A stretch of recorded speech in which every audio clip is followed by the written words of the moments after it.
alhamdulillah, dan kita lakukan itu dengan al-jawarih, yaitu dengan anggota badan kita gunakan untuk taat kepada Allah Subhanahu wa taala, kita gunakan untuk bermajlis ilmu, dan mudah-mudahan Allah Subhanahu wa taala mudahkan jalan kita semua di dalam kita menuju jannahnya, amin Allahumma amin. Salawat dan salam senantiasa tercurah pada Nabi besar Muhammad sallallahu alaihi wasallam yang kita ikuti setiap langkahnya dan kita berusaha menapaki setiap sunnahnya, dan semoga kelak di yaumul qiyamah kita semua mendapatkan syafaatnya, amin Allahumma amin. Di kesempatan pada malam hari ini kita akan membahas satu tema istidraj, ujian dari Allah yang tidak disadari. Pembahasan ini bukan pembahasan kali yang pertama yang pernah kami bawakan di tempat yang sama, di waktu yang berbeda. Mungkin dulu di awal-awal berkesempatannya kami untuk duduk di sini, itu pernah kami bawakan dengan tema yang sama, yaitu al-istidraj. Ya, bahasa Jawanya itu ngelulu. Ya, ngelulu. Untuk mengawali dari pembahasan kita ini, ada satu kisah di dalam satu buku yang sangat populer, yang kemudian secara singkat kisah itu mengisahkan seorang pemuda dan salah seorang ulama salaful ummah, yaitu Hasan al-Basri. Kurang lebih kisahnya seperti ini, saya bacakan. Ja'a rajulun ilal Hasan al-Basri. Ja'a telah datang, siapa? Rajulun, seorang laki-laki. Ila kepada al-Hasana al-Basri, kepada Hasan al-Basri. Faqala, dan berkata siapa ar-rajulu, rajulun laki-laki tadi, lahu kepadanya Hasan al-Basri. Ini sesungguhnya aku sami'tu mendengar, telah mendengar, anna sesungguhnya likuli bagi setiap maksiatin maksiat, ikoban itu ada ikobnya, ada balasannya. Ya. Laki-laki tadi datang kepada Hasan al-Basri dan mengatakan, sesungguhnya aku telah mendengar bahwa setiap maksiat itu pasti ada ikobnya, ada balasannya. Wa ini, dan sesungguhnya aku usitullaha katsiran, telah bermaksiat kepada Allah banyak sekali. Maksiatnya kepada Allah banyak sekali, kata pemuda tadi. Walam yu'aqibuni, tetapi Allah Subhanahu wa taala ternyata tidak mengikobku, tidak memberikan ikob kepadaku. Ikob itu hukuman kepadaku. Faqala lahu al-Hasanu, maka berkata Imam Hasan al-Basri kepada laki-laki pemuda tadi, ya bunayya, wahai anakku, kata Hasan al-Basri, bal kam akibuka Allahu wa anta la tadri. Kata Hasan al-Basri, wahai anakku, betapa banyak Allah telah mengikopmu, tetapi kamu tidak menyadari. Faqala, kemudian laki-laki tadi berkata, kaif, bagaimana Allah mengikopku sedangkan aku baik-baik saja. Ini kadang kita menggambarkan, Bapak Ibu hadirin, kita melihat ada orang bermaksiat kepada Allah, dia juga kadang tidak mengerjakan kewajiban dia sebagai seorang muslim mukmin, sholat 5 waktu, dan kadang juga kita melihat dia tidak begitu bersemangat ketika ada kesempatan untuk infak dan sedekah, tetapi ternyata hidupnya baik-baik saja. Dia usaha ketika mencari rizkinya digampangkan oleh Allah Subhanahu wa taala. Dibuka semua pintu-pintu rezeki. dan dimudahkan setiap usaha yang dia lakukan, padahal tidak pernah sholat jamaah, padahal dia jarang bersedekah, padahal dia bermaksiat kepada Allah Subhanahu wa Ta'ala. Ya, kadang kita melihat seperti itu. Ya. Sedangkan di sisi lain, kadang kita melihat orang ahli sedekah, orang ahli sholat jamaah, orang sudah berusaha taat untuk mencari rezeki yang barokah, dia meninggalkan yang haram. Tapi ternyata ya, kehidupannya usaha bangkrut, ya, jualan sampai expired, kadang baru jalan melangkahkan kakinya jatuh ke telarak, kakinya patah. Ya. Kadang begitu Pak. Padahal dia orang ahli jamaah, ahli sedekah. Tetapi kenapa kok kemudian kalau kita lihat secara kasat mata kok kemudian kayaknya nasibnya enak orang yang ahli ma'asi, ahli maksiat. Padahal ahli maksiat itu kalau di dalam kitab Madarijus Sholihin Pak, yang dikarang oleh Ibnu Qayyim al-Jauziyah, itu di sana disebutkan annal ma'asi kullaha min nau'il kufril azghar.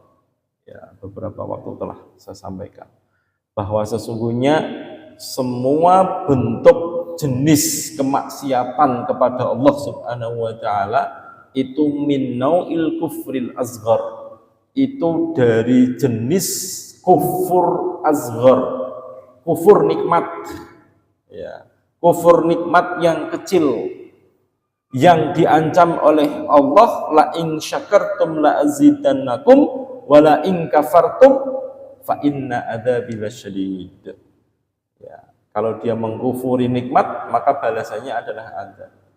Tapi dia bermaksiat kepada Allah Subhanahu wa Ta'ala, dan beliau melanjutkan fa innaha, ya, sesungguhnya maksiat tadi adalah diddus syukri, bertentangan atau berlawanan dengan syukur kepada Allah Subhanahu wa Ta'ala. Makanya Bapak Ibu hadirin, kalau Bapak Ibu hadirin kemudian membuka-buka lagi, ternyata syukur itu memiliki 3 rukun, dulu pernah saya sampaikan. Rukun yang pertama itu adalah meyakini bahwa setiap nikmat itu dari Allah. Yang kedua, lisannya mengucapkan alhamdulillahirabbil alamin. Yang ketiga adalah bil jawarih, yaitu dengan anggota badan, mata, telinga, dan lain sebagainya. Kemarin sudah saya sampaikan. Ya, semua itu bentuk dari rasa syukur. Kalau kemudian lisannya mengucapkan alhamdulillah, ya, mengucapkan alhamdulillahirabbil alamin, tetapi al jawarih, anggota badannya digunakan untuk maksiat, maka rasa syukurnya tadi batal. Dan itu masuk di dalam kufur azghar, kufur nikmat yang kecil. Ya, termasuk bagian dari kufur nikmat yang kecil. Ya, kata Ibnu Qayyim begitu, Pak. Fa inna haditu syukri alladhi huwa al-amalu bi ta'ah. Karena syukur itu mesti menggunakan seluruhnya untuk ketaatan kepada Allah Subhanahu wa Ta'ala. Semuanya digunakan untuk taat kepada Allah Subhanahu wa Ta'ala. Kemudian setelah pemuda tadi mengatakan Allah tidak menghukumku karena perbuatan maksiat yang sudah aku lakukan, kemudian Hasan Al-Basri menjawab, alam yaslubuka ilawatal munajatihi. Bukankah, kata Hasan Al-Basri, bukankah ketika kamu bermunajat kepada Allah Subhanahu wa Ta'ala, ketika kamu berdoa, ketika kamu menghadap Allah, baik itu sholat dan lain sebagainya, kamu tidak mampu untuk merasakan nikmatnya bermunajat kepadanya? Kata Hasan Al-Basri, alam tamurru alaikal ayyamu duna an taqra'al Qur'an. Kemudian beliau melanjutkan, bukankah setiap hari berganti hari datang kepadamu dan kamu tidak membaca Al-Quran? Ya, kamu tidak membaca Al-Quran, padahal waktu berganti terus. Sehari ini mungkin ada yang lupa tidak baca Al-Quran. Kalau ini tidak, Pak, berhari-hari sudah sangat lama sekali tidak baca Quran. Ya, ini bagian dari iqab, bagian dari hukuman yang Allah berikan kepada seorang hamba yang mengenai batinnya, Pak, dan itu lebih besar. Bukan jasadnya, tapi batin, hatinya. Ya, berhari-hari dia lalui, setiap hari dia lalui tanpa membaca Al-Quran. Padahal membaca Al-Quran itu dijamin oleh Allah Subhanahu wa Ta'ala di dalam Quran surat Fatir ayat yang ke-29 yang dulu pernah kita sampaikan di sini di tempat yang sama di waktu yang berbeda. Ya, innalladzina yatluna kitaballahi wa aqamus sholata wa anfaqu mimma razaqnahum sirran wa alaniyatan yarjuna tijaratan lang tabur. Ya. Ada 3 hal yang menjadi kepastian yang dijamin oleh Allah. Siapapun orang yang beriman mengamalkan 3 hal ini tidak akan memiliki resiko untuk jadi orang rugi. Waktunya dihabiskan itu tidak masalah asalkan untuk 3 hal ini. Yang pertama adalah yatluna kitaballah, yaitu senantiasa membaca Al-Quran, tilawatul Quran, baca Qurannya. Jangan sampai Quran itu Qurannya bersih. Ya, upayakan Qurannya itu sudah kumel, Pak. Kalau Al-Qurannya bersih, ini tandanya Al-Quran tidak pernah disentuh, hanya ditaruh di tempat yang tertinggi di atas lemari, memuliakan Al-Quran. Padahal cara memuliakan Al-Quran terbaik itu bukan diletakkan dan ditempatkan di atas lemari atau di tempat yang tinggi, tetapi caranya adalah kita membacanya. Salah satunya membaca, mentadaburi. Ya, yang belum bisa membaca, kita punya metode, bisa membaca 5 kali pertemuan. Ya, sekarang hari ini, Pak, tidak ada alasan orang berapapun usianya itu tidak bisa baca Quran. Ya, tidak ada alasan. Kalau tahun 2000 atau 2000 ke bawah, 99, 97, itu orang tidak bisa baca Quran, Pak. Bisa terjadi, Pak. Apa sebabnya? Tidak ada guru Al-Quran, tidak ada gurunya. Hari ini semua ilmu sudah terbuka semua. Metode-metode cara cepat untuk membaca Quran sekarang sudah banyak sekali, Pak. Banyak sekali. Dan itu sudah saya buktikan. Saya pernah ngajar orang usia 80 tahun, dia belum bisa membaca Quran, dari 0 jadi bisa membaca Quran. Dulu pernah saya ceritakan. Jadi sekarang metode sudah sangat banyak sekali. Jadi hari ini itu tidak ada alasan orang tidak bisa baca Quran. 5 kali pertemuan, bahkan 3 kali pertemuan bisa langsung baca Quran. Ya, sekali pertemuan 1 hari full itu bisa baca Quran, insya Allah. Metodenya sudah banyak yang seperti itu. Ya, tilawatul Quran, tidak bisa membaca Quran orang tadi. Ini bagian dari iqab, Pak. Jadi kalau Bapak Ibu hadirin kemudian 1 hari saja kok tidak baca Quran, nyentuh saja enggak, hati-hati, Pak. Ini harus segera merenungi, ya, dosa apa yang hari ini kita lakukan, dosa apa yang kemarin kita lakukan, sehingga Allah tidak memberikan kesempatan kepada kita untuk membaca Al-Quran di hari ini. Ini penting, Bapak Ibu. Yang kedua, kata Allah di dalam surat Fatir 29 adalah mendirikan sholat. Dirikan sholat itu tidak akan rugi, tidak akan masuk dalam kategori wal asri innal insana lafi khusr. Ya, tidak akan masuk dalam kategori sesungguhnya manusia itu dalam kerugian, tidak akan. Ya, mendirikan sholat. Yang ketiga adalah menginfakkan sebagian hasil dari rezeki yang sudah Allah berikan kepada kita. Sirra wa alaniyatan, boleh secara sembunyi-sembunyi atau kita rahasiakan. Wa alaniyatan, atau terang-terangan kita umumkan, aku infak 1 juta. Jadikan status, aku transfer 1 juta infak. Ya. Dalam rangka apa? Bukan untuk riya, tetapi agar orang-orang yang melihat statusnya, oh ternyata termotivasi, oh si fulan ternyata sudah infak, aku tidak mau kalah. Ya.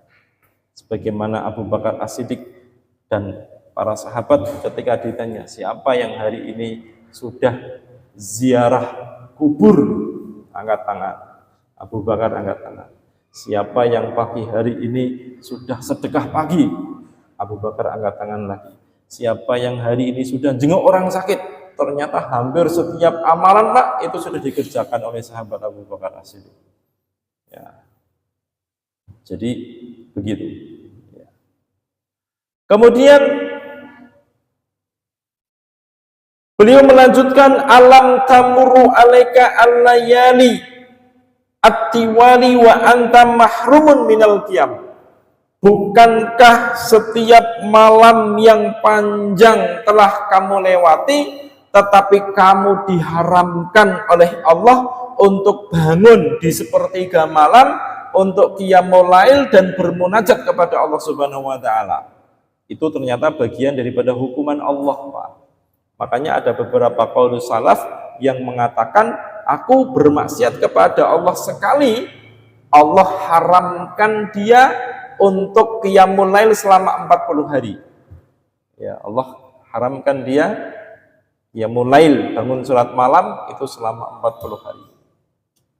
Ya, itu gara-gara satu kemaksiatan. Makanya Bapak Ibu hadirin, kalau kemudian kok kita bangun tengah malam tapi tidak berkesempatan untuk qiyamul lail, maka segera periksa ini ada dosa dan kesalahan apa yang menyebabkan terhalangnya diriku ini dari sholat qiyamul lail. Kadang bangun jam 3 Pak, mateni alarm, pik. Habis itu masih jam 3, tidur lagi Pak, sampai kemudian bangun ternyata sudah sepertiga malam sudah berlalu. Atau jam 3 Allah ngasih alarm pingin buang air kecil misalkan, ternyata buang air kecil, setelah selesai tidur lagi. Apa yang menghalangi untuk qiyamul lail? Padahal qiyamul lail itu dikatakan oleh para ulama da'bus sholihin. Ya, da'bus sholihin, Pak. Apa itu da'bus sholihin?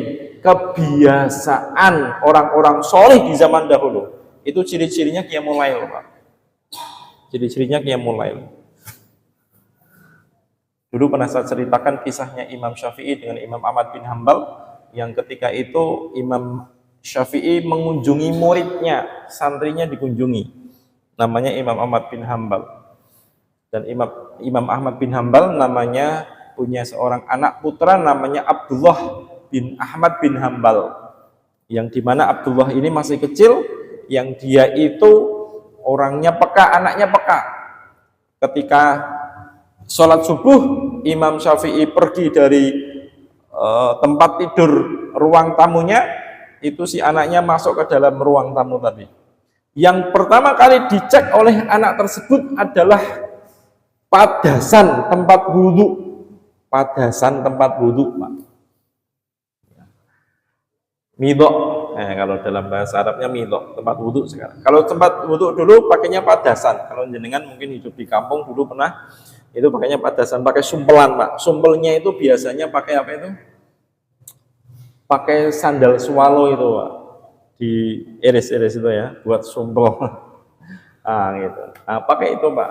Ini yang pertama kali dilihat oleh anaknya Imam Ahmad bin Hambal, masuk ke dalam ruangannya tamunya Imam Syafi'i, itu yang dilihat padasan dulu, Pak. Apa alasannya? Kalau padasannya ini kemudian airnya masih utuh, berarti tadi malam tamunya tidak sholat qiyamul lail, tidak sholat, tidak bangun malam. Biasanya, Pak, orang-orang yang ada tamu kemudian tidak sholat qiyamul lail, Pak, besoknya tamunya disuruh pulang, Pak, besok paginya, Pak. Mohon maaf, Pak ya, cukup semalam aja, silakan mau pulang gitu, Pak. Kalau kita kan nggak tegel, Pak ya. Oh itu enggak, udah menjadi kebiasaan. Loh, itu padasannya masih utuh. Ya, kalau kita cerita utuhnya kan itu karena ternyata Imam Syafi'i pada waktu malam mau tidur, ya beliau habis sholat isya mau tidur, ternyata beliau menemukan satu hadis, ingat satu hadis, Pak. hadis yang berkaitan dengan anak kecil yang menangis gara-gara burung peliharaannya mati. Ya, burung peliharaannya mati, kemudian Rasulullah menghibur anak tadi dengan mengatakan, apa yang dilakukan oleh burungmu kok sampai mati begitu, Pak. Akhirnya anak itu gembira dengan pertanyaan Rasulullah tadi, nggak jadi nangis lagi. Nah, dalam waktu 1 malam tadi, dari habis Isya sampai subuh, Imam Syafi'i nggak tidur, Pak. Nggak tidur. Dia menulis hikmah, dan tercatat di situ ada 1000 hikmah yang ditulis dalam 1 malam oleh Imam Syafi'i yang berkaitan dengan hadis seorang anak dengan burung yang mati tadi. Ya. Salah satu hikmahnya adalah dibolehkannya memelihara burung. Ya, dibolehkannya memelihara burung. Ada hak dan kewajiban yang harus ditepati di situ dengan syarat, ya, syarat dan rukun memelihara burung. Ya, itu kaitan dengan qiyamul lail. Jadi da'bus sholihin. Qiyamul lail itu adalah adab kebiasaan bagi orang-orang solih. Maka Bapak Ibu hadirin, terutama bapak-bapak atau ibu-ibu yang usianya sudah 40 tahun ke atas, ya, sudah 40 tahun ke atas, itu sudah harus menjadi kebiasaan setiap malam qiyamul lail. Ya, harus menjadi kebiasaan setiap malam qiyamul lail. Kalau enggak nanti agak susah, Pak.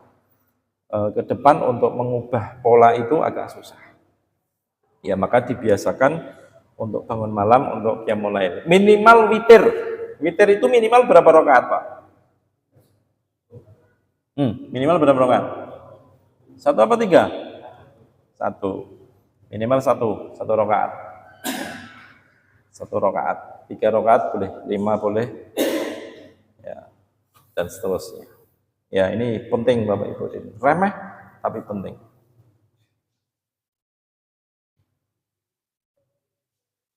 Kemudian Hasan Al-Basri mengatakan, alam yumsika lisanaka an dzikrihi. Ya, bukankah kemudian lisanmu itu, ya, tidak terbiasa untuk berzikir kepada Allah? Itu ternyata bagian daripada iqab, Pak. Ketika lisan kita disibukkan dengan yang lain dan tidak disibukkan dengan berzikir kepada Allah, itu bagian dari iqab, hukuman dari Allah karena sebuah kemaksiatan. Kemudian beliau mengatakan, alam yabtalika bihubbil mali wal jah wa syahrah wa syuhrah. Ya. Bukankah, kata Imam Hasan Al-Basri, kamu itu menjadi orang yang senang dengan al-mal. Mal itu harta. Jadi kata mala yamilu. Muyul artinya sebenarnya. Muyul itu artinya kecenderungan. Makanya orang kalau lihat harta, dia akan cenderung ke situ, Pak. Oh, di sana ada apa? Oh, ini ada peluang. Oh, dia langsung akan mengejar. Itu mal. Maknanya adalah muyul, cenderung, condong. Siapapun orangnya, itu kalau sudah lihat mal, dia akan condong ke situ. Oh, ini berpotensi untuk berduit ini. Mal namanya. Ya, jamaknya amwal. Ya, berarti mal-mal yang sangat banyak. Amwal. Ya. Waljah. Apa jah itu? Kedudukan, profesi, kedudukan, jabatan. Ya, kecenderungannya ke situ. Ya, wasyuhrah.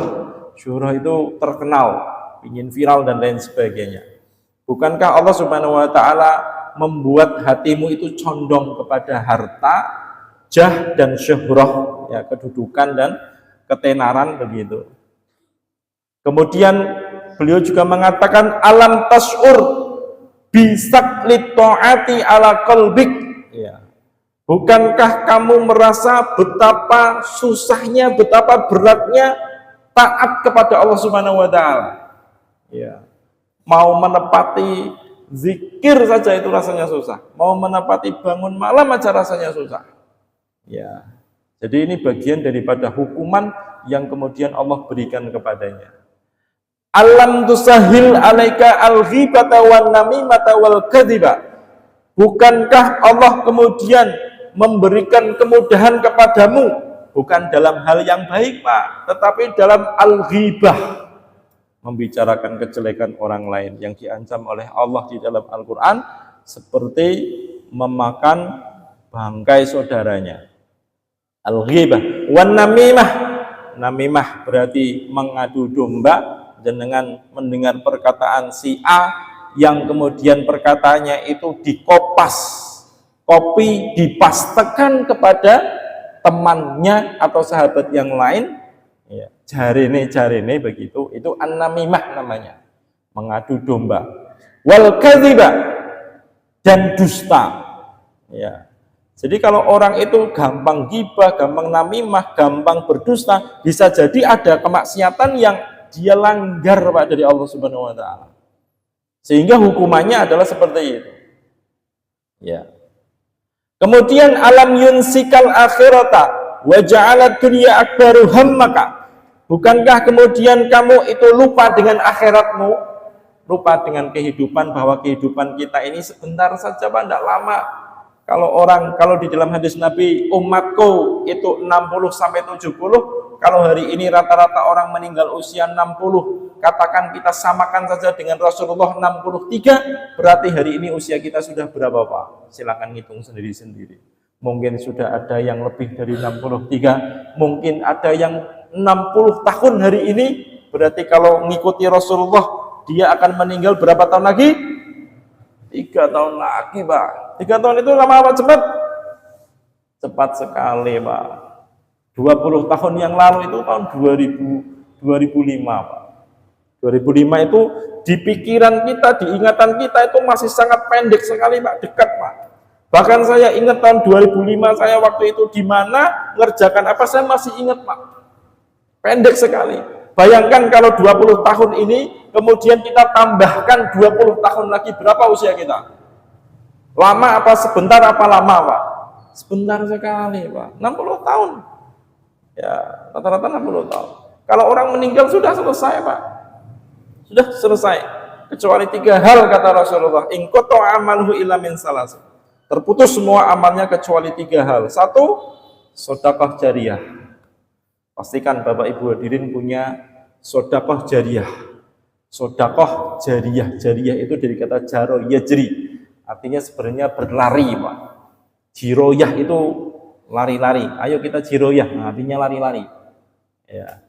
Jariyah itu artinya mengalir dengan deras. Pastikan punya amalan yang jariyah Bapak Ibu. Kemudian apalagi kata Rasulullah, ilmu yang bermanfaat. Ilmu yang bermanfaat, share. Ya, kalau ada orang melihat status kita gara-gara ilmu yang kita share di status kita, orang melakukan itu, orang ternasehati, kita dapat pahalanya. Ya, orang melakukan bermanfaat, dia sebarkan, kita mati, pahalanya masih mengalir untuk kita. Kemudian apalagi al-waladu as-salih yad'ulah, seorang anak yang kemudian dia itu salih, yang mendoakannya. 3 hal inilah yang disebutkan oleh Rasulullah, idza mata ibnu adam in qata'a amaluhu illa min salasin. Ya, ini pastikan kita memiliki dan kita punya semua. Ya. Wa ja'alat dunya akbaru hammaka, dan bukankah setelah kamu akhirat dilupakan, kamu jadikan dunia itu sebagai cita-cita yang paling tinggi. Ya, cita-cita yang paling tinggi. Jadi kebanyakan kita Bapak Ibu hadirin kadang kita keliru niat kita nyekolahkan anak. Mungkin anak kita disekolahkan supaya apa? Semua cita-citanya hampir didekatkan semua untuk dunia. Ya, nanti sekolah kamu biar pinter, nanti kamu jadi ini dan itu, nanti kamu menempati posisi ini dan itu. Padahal pendidikan itu tujuan awalnya bukan itu, Pak. Pendidikan itu tujuan awalnya bukan itu, bukan untuk mencari pekerjaan. Kalau pendidikan itu ditujukan untuk mencari pekerjaan, banyak orang kecewa. Betapa banyak, saya kemarin ketemu mau dandan jam saya petil itu Pak, ini nggak pakai jam saya, ketemu bakul jam, ternyata dia S1 Pak, S1 pendidikan, podo karo aku kan, nah, ternyata jadi jam. Loh kok orang nggak daftar jadi guru gitu, susah sekarang Mas daftar jadi guru gitu. Mungkin belum berkesempatan aja, senang dandan jam gitu. S1 Pak pendidikan, tapi apa Pak? Nilainya bukan di situ. Pendidikan itu mengubah ruhiyah kita, jiwa kita, kematangan kita, itu yang terutama itu. dan menghilangkan kebodohan kita. Kalau kemudian kok ada ada pemahaman-pemahaman berkaitan dengan syariat kita kemudian berbeda, dia bisa menangkal itu semua, dia bisa menjawab itu semuanya. Itu salah satunya begitu. Tapi ini wa ja'ala dunya akbaru hammaka, dijadikan dunia oleh Allah di hatimu itu sebagai cita-cita yang paling tinggi. Akhirat lupa. Dan ini sesuai dengan yang disampaikan oleh Allah di dalam Al-Qur'an. Ya'lamuna dhahiran min hayati dunya, minal hayati dunya wa hum anil akhirati hum ghafilun. Surat Ar-Rum ayat ke-7. Yang menjadi salah satu ciri-ciri orang-orang Bani Israel, orang-orang Yahudi pada waktu itu. Ya, dia pandai dalam urusan dunia tetapi lalai dalam urusan akhirat. Ya'lamuna dhahiran minal hayati dunya wa hum anil akhirati hum ghafilun. Dalam urusan akhirat dia lalai. Dalam urusan dunia pandai, lincah. Ya.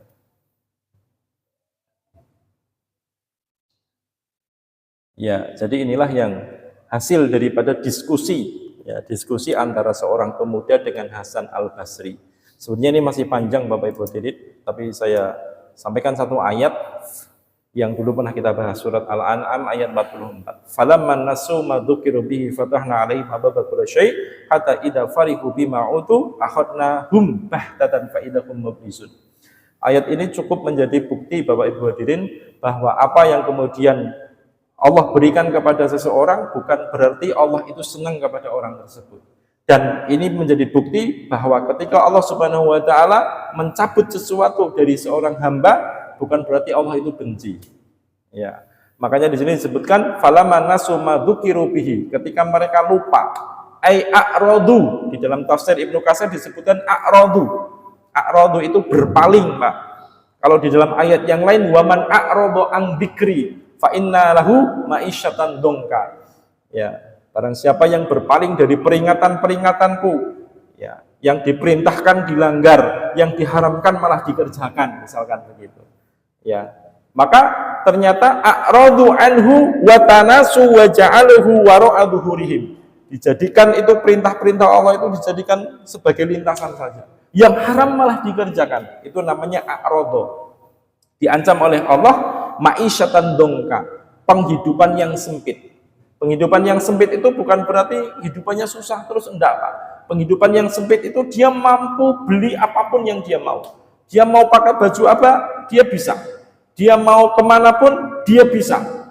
Luar negeri, gampang. Tetapi hatinya yang sempit. Disempitkan oleh Allah karena a'rada tadi, berpaling dari perintah Allah Subhanahu wa taala. Nah, orang yang seperti ini di dalam surat Al-An'am malah justru fatahna 'alaihim abwaaba kulli syai'. Allah buka semua pintu-pintu kemudahan. Fatahna 'alaihim abwaaba rizqi min kulli ma yahtaruna. Kalau di dalam tafsir Ibnu Katsir disebutkan begitu, Pak. Jadi kami buka untuk mereka orang-orang yang a'rada berpaling, abwaab rizki, pintu-pintu rizki dibuka semuanya. Usaha sana gampang, usaha sana gampang semua. Semua usaha dibuka semua dan jalan semua. Fatahna 'alaihim abwaaba kulli syai'. Ma yakhtaruna, apa yang dia inginkan, apa yang dia pilih. Wa hadza istidraj minhu ta'ala wa imla'u lahum. Di dalam tafsir Ibnu Katsir disebutkan, dan inilah yang disebut dengan istidraj, ngelulu kalau di dalam bahasa kita. Ya, ngelulu. Jadi ini yang disebutkan di dalam Al-Qur'an surat Al-An'am ayat 44. Hatta idza farihu, sampai kemudian jika mereka sudah sangat senang, sangat gembira bima utu, dengan apa yang telah diberikan oleh Allah, minal amwali wal aulati wal arzaq. Ya, dari 3 disebutkan Ibnu Katsir. 1 dari harta-harta yang melimpah, harta yang banyak, wal amal wal aulad, dan anak-anak yang banyak. Ya, anak-anaknya banyak, hartanya melimpah. Seolah-olah ini semua keberkahan datang dari langit untuk dia sendiri. Wal arzak, dan dari berbagai macam rezeki, akhadnahum bahtatan, kemudian diambil oleh Allah secara tiba-tiba. Ghaflatan ala ghaflatin, dari kelalaian. Fa idahum mublisun ayyasuna min kulli khairin. Ya. Jadi al-mublis, mublis itu orang yang bangkrut jadinya. Makanya di dalam satu hadis, kalau kita buka hadis ini, Rasulullah pernah mengatakan, idza ra'aita, jika kamu melihat anallaha, sesungguhnya Allah yu'ti, memberikan syahsan kepada seseorang minat dunia, dari dunia, ma yuhibbu, apa yang dia suka, ya, rahuma istamararuhu fil ma'asi, sedangkan dia itu masih dalam bergelimang kemaksiatan, Pak. Tapi semua pintu-pintu rezeki, semua kebahagiaan dia buka semua, fahada yu'adu istidrajan, maka inilah yang disebut dengan istidraj minallahi ta'ala, minallah, dari Allah subhanahu wa ta'ala. Ya, ini beberapa kejadian banyak yang seperti itu. Ya, jadi ketika kita melihat, ya tidak usah melihat orang lain, kita coba merenungi diri sendiri, apakah kita sudah berada di jalan yang benar ketika kita taat kepada Allah, ataukah kita malah banyak melakukan kemaksiatan, Bapak Ibu hadirin. Maka kita bisa melihat, oh ini kalau kita bermaksiat kok masih diberikan kelapangan, masih diberikan hal-hal yang sifatnya menyenangkan begitu, ini pasti, Pak, bisa jadi ini sedang ngelulu. Istidraj, ya, istidraj namanya. Jadi inilah yang kemudian kita khawatirkan. Dan istidraj itu, Pak, tidak kelihatan, tidak tampak, dan tidak terasa. Makanya kalau ada bapak-bapak, ibu-ibu sekalian, dan kita semua yang sedang bermaksiat kepada Allah, hari ini kita bermaksiat kepada Allah, kok kemudian Allah tegur kita, Pak, dengan berbagai macam teguran, kemudian dari teguran tadi kok semakin dekat kita kepada Allah, maka itu sesungguhnya itu anugerah, Pak, dari Allah Subhanahu wa ta'ala. Musibah tadi jadi anugerah. Ya, musibah tadi jadi anugerah. Dan kita bisa diuji dengan siapapun, Pak, bisa dengan harta kita, bisa dengan istri kita yang kita cintai, bisa dengan anak-anak kita, jadi ujian kita. Ya, makanya di dalam Al-Quran surat At-Taghabun itu disebutkan, ya ayyuhalladzina amanu inna min azwajikum wa auladikum aduwwal lakum fahdharuhum, kata Allah Subhanahu wa ta'ala. Dan ini diseru untuk orang-orang beriman. Wahai orang-orang yang beriman, kata Allah, inna min azwajikum, sebagian dari istri-istrimu, berarti pasangan kita, wa auladikum, dan anak-anakmu, aduwwal lakum, sebagian mereka ada yang menjadi musuh. Ya, sebagian mereka ada yang menjadi musuh. Maka perhatikan, kalau istri dan anak-anak kita kok tidak semakin mendekatkan diri kita kepada Allah, maka itu bisa menjadi musuh, Pak. Karena para ulama mengatakan, ya, kullu syai'in la tuqarribuka ilallah fa innaha baghiyah. Segala sesuatu, apapun itu, kalau tidak semakin mendekatkan diri kita kepada Allah, fa innaha baghiyah, maka sesungguhnya itu adalah musibah. Ya, jadi musibah. Maka perlu kita pelajari dan kita perhatikan betul, jangan sampai setiap apa yang kita miliki ini malah menjauhkan diri kita kepada Allah Subhanahu wa ta'ala. Kita punya HP yang sering kita bawa dan mungkin sering berada di saku kita dan menjadi yang terdekat dengan kita. Bisa jadi begitu dibandingkan dengan Al-Quran. Ya, saya yakin Bapak Ibu hadirin, terutama generasi-generasi kita, generasi-generasi milenial, ya. Kalau di zaman dulu mungkin ada yang nggak pegang HP, tapi di generasi-generasi milenial ini itu hampir semuanya antara HP dengan Al-Quran. Kira-kira yang dipegang lebih banyak Al-Qur'annya atau HP-nya, Bapak Ibu hadirin?